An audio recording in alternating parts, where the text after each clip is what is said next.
Hello दोस्तों।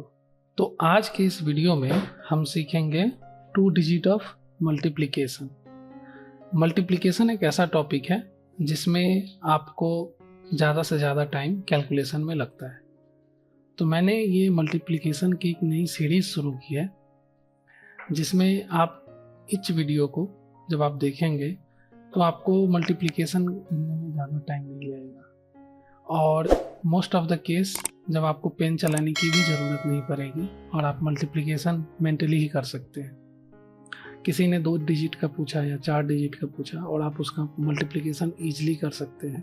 Multiplication generally बड़े सवालों को सॉल्व करने के टाइम पे मेंसुरेशन हो या क्वांट के कोई टॉपिक्स हो तो उसमें आते हैं और आपका ये बहुत सारा समय लेके चले जाते हैं। जबकि आप मल्टीप्लिकेशन को फास्ट कर अपना समय तो बचाएंगे ही, साथ ही आप दूसरे क्वेश्चन पे ज़्यादा समय भी दे सकते हैं। इसके बाद हम एक और चीज़ें बताएंगे जिसमें आप सीखोगे कि मल्टीप्लिकेशन के बाद हम अपने आंसर को वेरीफाई कैसे कर सकते हैं। तो अंत तक इसमें वीडियो में बने रहिए। तो आगे बढ़ते हैं। सबसे पहले हम आपको ओवरव्यू बताएंगे कि पुराने मेथड्स में क्या प्रॉब्लम है, नए में क्या बेनिफिट्स है। उसके बाद हम मेथड कैसे सॉल्व करेंगे वैदिक मैथमेटिक्स से, उसके बारे में हम डिस्कस करेंगे और फिर आपको असाइनमेंट भी दिया जाएगा और जिसको आप आंसर कमेंट के थ्रू बता सकते हैं। जैसा कि आप देख रहे हैं 42 एक नंबर है जिसको आप मल्टीप्लाई कीजिए 46 से, तो आपको जनरली कम से कम 15 सेकेंड का टाइम लग जाता है अगर आप नॉर्मल स्टूडेंट हो और पुराने मेथड को फॉलो करते हो। बट जब आप वैदिक मैथमेटिक्स के थ्रू बनाते हो इसी क्वेश्चन को तो आप इजीली लिख सकते हो कि इसका आंसर 1472 है। और आज हम इसी चीज़ को सीखेंगे इस वीडियो में। तो इसमें जो मेन बेनिफिट है वो ये है, सबसे कम स्टेप में सॉल्व कर लेते हो आंसर और जिसकी वजह से आपकी गलती की चांसेस भी कम रहती है। आंसर तो फास्ट आता ही है। 2 चीज़ और है जिससे आपका समय बचता है क्योंकि स्टेप बहुत ही कम है, और दूसरा आपको वेरीफाई करने की ज़रूरत नहीं पड़ती है क्योंकि गलती होने के चांसेस बहुत ही कम होते हैं। तो जैसे हम एक एग्जांपल से समझते हैं। सपोज कीजिए कि हमारा एक वैल्यू है 38 और इसको अगर हमें मल्टीप्लाई करना है 68 से, तो हम क्या लिखेंगे? नॉर्मल मेथड से हमें करने के लिए करना होगा 8 × 8 4, कैरी फॉरवर्ड आपका 6, 8 × 3 24 एंड 6 दैट इज 30। उसी तरीके से फिर हम 8 × 6 8, कैरी फॉरवर्ड 4 और 6 × 3 that is 18 and +4 22। So the final answer will be 4, 8, 5 and 2. Steps included in this calculation at least कि एक स्टेप ये हुआ आपका, दूसरा स्टेप ये हुआ और तीसरा आप सबको ऐड किए। तो 3 स्टेप तो कम से कम है कि आप मल्टीप्लिकेशन करते हो एक 8 से सबका, फिर 6 से सबका और फिर सबको ऐड करते हो। जितना ज़्यादा स्टेप्स है उतनी गलती होने की चांसेस है। इसलिए हम वैदिक मैथमेटिक्स से इस वीडियो को बनाएंगे और कोशिश करेंगे इसी मेथड से रोज़ रोज़ प्रैक्टिस करें ताकि इस मेथड को आप यूज़ करना ही छोड़ दो। और यकीन मानिए इस वीडियो को अगर आप एंड तक देखते हैं तो आप इसको यूज़ करना ज़रूर छोड़ देंगे क्योंकि बहुत ही कन्वीनियंट है एंड ये किसी भी 2 डिजिट नंबर पे अप्लाई होता है। तो इसी क्वेश्चन, सेम क्वेश्चन को जो मैंने लिया था 38 × 68 को मल्टीप्लाई करते हैं वैदिक मैथमेटिक्स से, तो आपको डायरेक्ट लिख पाते 2584। इसी तरीके से हम एक और एग्जांपल लेते हैं। सपोज कीजिए वैदिक मैथमेटिक्स से इस क्वेश्चन को हम सॉल्व करेंगे 47 मल्टीप्लाई विथ 84। तो ये क्या होगा? अगर हम वैदिक मेथड से करें तो डायरेक्ट हम आंसर लिख सकते हैं 8, 8, 7 एंड 4 दैट्स इट। ये 1 स्टेप आंसर। उसी तरीके से अगर हम एक और कोई एग्जांपल लेते हैं 76 मल्टीप्लाई विथ what 32। ओके, सो 76 × 32, तो answer is what 2, 3 and 4 and 2। yes, this is the answer of 76 × 32। तो लेकिन ये हम करते कैसे हैं? तो अब आपको हम इसके बारे में बताते हैं। तो अब हम देखेंगे कि वैदिक मैथमेटिक्स के थ्रू जो हम कैलकुलेशन करते हैं वो एक्चुअली वर्क कैसे करते हैं। तो एक नया एग्जांपल लेते हैं 76 मल्टीप्लाई विथ 32। ठीक है, तो अब इसको हम कैलकुलेट करने के लिए सबसे पहला स्टेप ये है कि आप 6 इंटू 2 को मल्टीप्लाई कीजिए। 6 इंटू 2 क्या है? 12, कैरी फॉरवर्ड 1। अब सेकेंड स्टेज क्या है, आप 6 की जगह पे अब आप 7 का मल्टीप्लाई कीजिए। 6 को आप 2 की जगह 3 से मल्टीप्लाई कीजिए, प्लस 7 को 2 से मल्टीप्लाई कीजिए। अब आप ये करना बहुत आसान है। 6 इंटू 3 18 और 7 इंटू 2 14, तो 18 14 दैट इज 32। आपके पास कैरी फॉरवर्ड कितना था? 1, तो 32 एंड 1 कितना हो गया? 33। तो यहाँ आप 3 लिख सकते हो। कैरी फॉरवर्ड यहाँ 1 था, यहाँ भी आपका 3 रहेगा। फिर थर्ड स्टेज जो आपका आएगा वो होगा 7 इंटू 3 का, दैट इज 721, और कैरी फॉरवर्ड 3 दैट इज 24। तो हमारा आंसर क्या हो गया? 2432। अगर आपको समझ में नहीं आया तो मैं एक और एग्जांपल लेता हूँ, वहाँ आपको समझ में आ जाएगा। जैसे 94 मल्टीप्लाई विथ 43, इसका आंसर क्या होगा? तो हमेशा की तरह पहले हम क्या करेंगे, 4 का 3 से मल्टीप्लाई करेंगे, क्या होगा? 12।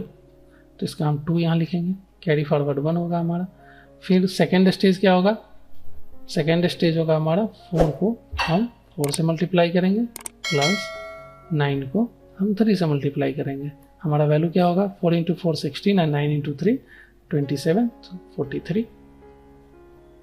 43 प्लस 1 44। कैरी फॉरवर्ड हमारा 4 हो गया यहाँ पे। अब हम थर्ड स्टेज में चलते हैं। यहाँ पे बताएगा 9 इंटू 4 का मल्टीप्लीकेशन। 9 इंटू 4 36 एंड 4 कितना हो गया? 40। तो हमारा फाइनल आंसर क्या हो गया? 4042। अब आप पूछोगे कि सर ये तो मैं कर लूँगा, लेकिन इसका एक बेसिक मेथड आप रिप्रेजेंट करके मुझे बताओ। तो उसी के लिए हम चलते हैं। आपको सॉल्व करने के टाइम पे 3 चीज़ें को याद रखना है। पहला स्टेप है कि आप सीधी लाइन को याद रखोगे, फिर आप क्रॉस लाइन को याद रखोगे, और फिर सीधी लाइन को याद रखोगे। आप कैलकुलेशन इधर से शुरू करते हो तो इधर से याद रखना है, या इधर से भी याद रख सकते हो। पहला है कि आप सीधी line, cross line and then एक और सीधी लाइन। तो ये एक्चुअली है क्या? तब इसको हम समझते हैं एक छोटे से एग्जाम्पल से। जैसा कि हमने पिछले में भी देखा था, 72 एक नंबर लेते हैं, इसको मल्टीप्लाई करते हैं हम 64 से। ठीक है, तो अब आप देखो यहाँ पे 72 इंटू 64 हम क्या करते थे? हमने बताया था कि आपको सीधी लाइन का यूज़ करना है, तो यानी 2 इंटू 4। तो 2 इंटू 4 का मल्टीप्लीकेशन हम आप लिखते हैं यहाँ पे 8। उसी तरीके से हम क्या करते थे? क्रॉस, हमने बताया ये क्रॉस, तो क्रॉस यानी 7 का 4 से, तो ये क्रॉस होगा, और 2 का 6 से, तो 7 इंटू 4 और 6 इंटू 2 40। हमारा कुछ कैरी फॉरवर्ड था नहीं, तो 0। और फिर सीधी लाइन है, यानी 7 इंटू 6, 7 इंटू 6 42 एंड 46। तो प्रोसेस यही है कि फर्स्ट स्टेज आप सीधी लाइन याद रखना, सेकेंड स्टेज क्रॉस, यानी इस पे एक नंबर है, यहाँ एक नंबर है, यहाँ एक नंबर है और यहाँ एक नंबर है, एंड थर्ड में हमारा लास्ट का जो 2 डिजिट है वो। तो याद करने के लिए आप रख सकते हो कि सबसे पहले क्या करना है, फर्स्ट 2 डिजिट को यहाँ पे आप मल्टीप्लाई करोगे एंड लास्ट 2 डिजिट इसमें होगा। उसी तरीके से जब सेकेंड स्टेज है तो उसमें आप क्रॉस करोगे। ओके, तो यही एक बेसिक स्टेप है। हम समझते हैं कुछ और एग्जाम्पल से, जिससे आपको आसानी से समझ में आ जाए। Let suppose 27 into 42, what is the answer? तो अब आप लोग आंसर कर सकते हो बहुत ही जल्दी। अगर आपने समझा है प्रोसेस को तो आप मेंटली कर सकते हो। 7 इंटू 2 करना है आपको, तो दैट इज 4, कैरी फॉरवर्ड 1 हो जाएगा। 2 इंटू 2 4 एंड 7 इंटू 4 28, 28 एंड 4 हो गया 32, और आप याद कीजिए कैरी फॉरवर्ड भी था आपके पास, तो ये हो गया 33, और अब उसके बाद आपका कैरी फॉरवर्ड 3 हो गया, यहाँ कैरी फॉरवर्ड 1 था। अब आपको करना क्या है, 2 इंटू 4 का मल्टीप्लाई करना है, तो 4 into 2 8 and carry forward 3, that is final answer आपका 1134। तो इस तरह से आप क्वेश्चन को आसानी से सॉल्व कर सकते हो मेंटली ही। आपको कैरी फॉरवर्ड भी लिखने की ज़रूरत नहीं है, तो मैं आपकी सुविधा के लिए लिख रहा हूँ तो आपको आसानी से समझ में आए, पहली बार है तो। अगला क्वेश्चन एक और लेते हैं। सपोज करो 47 हम मल्टीप्लाई करते हैं इसको 19 से। Tell me the one answer. This is 3 and 9 and 8। And मैंने आपको प्रोसेस समझा दिया कैसे। 9 इंटू 7 63, तो 6 कैरी फॉरवर्ड 6 हो जाएगा। 9 इंटू 4 36, 7 43 एंड 6 49, कैरी फॉरवर्ड 4 हो जाएगा। तो 4 इंटू 1 4 एंड 4 8। तो ये फास्ट जब आप कैलकुलेट करोगे, ऐसी आदत बनाओगे, तो आप मेरी तरह भी कैलकुलेट कर सकते हो। तो ये था 2 डिजिट मल्टीप्लिकेशन का एग्जाम्पल। और अब हम आपको 3 क्वेश्चन देते हैं और आप कमेंट में मुझे बताओगे इसका सॉल्यूशन क्या होगा। 53 multiply with 42, 67 multiply with 17 and third example है, लेते हैं 73 मल्टीप्लाई विथ 29। आशा है आपको क्वेश्चन समझ में आया होगा और आपको जो मैंने मेथड बताया वो भी समझ में आया होगा। तो इन तीनों क्वेश्चन का आप आंसर कमेंट में कीजिए और आप ध्यान दीजिएगा कि वैदिक मैथमेटिक्स से सॉल्व कीजिएगा। अदरवाइज कैलकुलेटर का यूज़ करने का और पुराने मेथड्स यूज़ करने के बाद इस वीडियो को देखने का कोई मतलब नहीं है। अगर आपको इस वीडियो में कुछ नया सीखने को मिला है तो लाइक कीजिए, सब्सक्राइब कीजिए। एंड नेक्स्ट वीडियो जिसमें हम 3 डिजिट को कवर करेंगे, 4 डिजिट को कवर करेंगे, कुछ ही दिनों में हम यहाँ रिलीज़ करने वाले हैं। तो आप उसके लिए चैनल को विजिट कर सकते हैं। नोटिफिकेशन आइकॉन प्रेस कर लीजिए जिससे आपको नए वीडियो का नोटिफिकेशन भी मिलता रहेगा।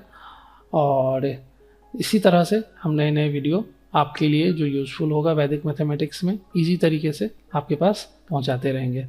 Thank you for watching this video and आशा करते हैं आपको आज कुछ अच्छा सीखने को मिला होगा। धन्यवाद।